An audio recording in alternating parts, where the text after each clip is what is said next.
G'day, it's Aussie Dollar Man here, and in these 4 minutes, I'm going to give you a 7-step plan to make $1 million from trading in 2025.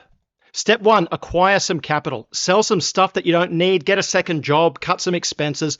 Don't borrow it, it adds too much pressure to your trading. Step 2, choose your pathway. Don't try to be WD, Gann, or George Soros. Be yourself based on where you're at now in your trading and try to improve that over the year. For example, $10,000 increased 52 times by 10% will get you $1.4 million. That exceeds your goal. But maybe you don't have $10,000, or maybe you can't take 52 trades in a year to do that, or maybe you're not at a stage where you can increase your account by 10% on one trade. That's fine. Work out a pathway that suits you. Play with the numbers. Another example, $10,000 increased by 5%, 52 times, will get you to $126,000. That's not a million, but it's still a useful sum. Step 3, focus on the reward to risk ratio. This is also referred to as an R multiple or risk multiple. Example, 1% risk on a trade times a 10-to-1 return is going to get you a 10% gain. That's one 10% gain on your account. If you risk 2% per trade, you only need a 5-to-1 return in order to make a 10% gain. However, you are risking more on the trade than the previous example. Another way of looking at this, if you risk 100 pips on a trade, you need to make 1,000 pips in order to bank a 10-to-1 reward on the trade. Or if you only risk 10 pips on the trade, you only need 100 pips reward for the same 10-to-1 result. The lesson here is that there is an easy way and a hard way to trade. 1,000-point moves in the market are rarer and they take a lot longer to unfold, so your margin is tied up a lot longer and you're able to take fewer trades. So the lesson here, the smaller the risk, the easier it is to achieve that 10-to-1 reward to risk ratio on the trade. Step 4, follow a handful of markets only. Don't try to trade everything out there. There's simply no need for it.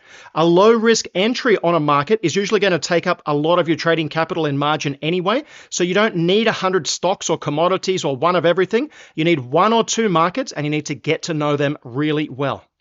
Step 5, learn swing charts, form reading, and time cycles. They will take you a long way. Forget anything that you've learned in technical analysis if it can't help you know the direction of the market, the duration of the trend, or the destination the market is heading to in price. They're the only 3 things that you need to focus on: direction, duration, and destination. And those 3 things there, swing charts, form reading, and time cycles, will take you there.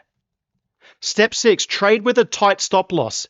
Only trade if you get a good entry. If you can't get a good entry, let the trade go. Go and find another trade. They do come, and they come sooner than you think. It just makes trading so much easier because you need smaller wins to achieve your reward to risk ratio goals.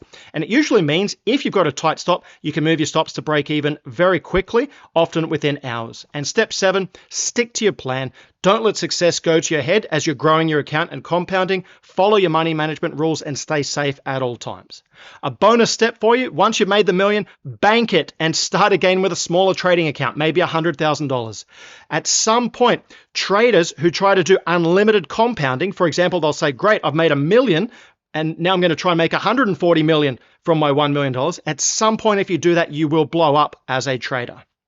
I'm Aussie Dollar Man. I hope you enjoyed the video. Whoever you are, I commend you for making the effort to do something positive in your life and better your circumstances through trading.